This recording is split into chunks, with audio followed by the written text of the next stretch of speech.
Tiruchanur police station పరిధిలో వరుస దొంగతనాలకు పాల్పడుతున్న ముద్దాయిని అరెస్టు చేసి సుమారు 8 లక్షల రూపాయల విలువైన 57 గ్రాముల బంగారం, 512 గ్రాముల వెండిని స్వాధీనం చేసుకున్నట్లు తిరుచానూరు సిఐ సునీల్ కుమార్ వెల్లడించారు.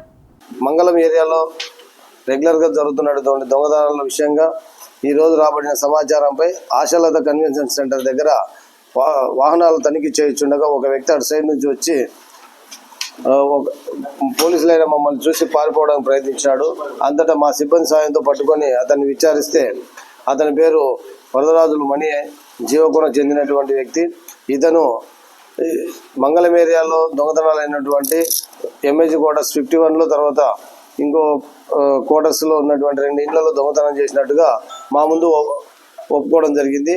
అంతటా అతను తనిఖీ చేస్తే అతని దగ్గర మొత్తం 57 గ్రాముల బంగారు ఆభరణాలు మరియు 512 గ్రాముల వెండికి సంబంధించిన వస్తువులు దొరికినాయి.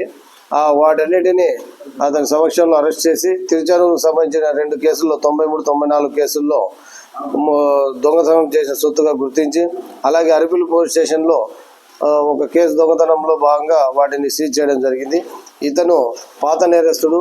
ఇంతకుముందు ఇతని పైన పలు పోలీస్ స్టేషన్లో మొత్తం 19 కేసులు కూడా ఉన్నట్టుగా మాకు ఇన్ఫర్మేషన్ ఉంది.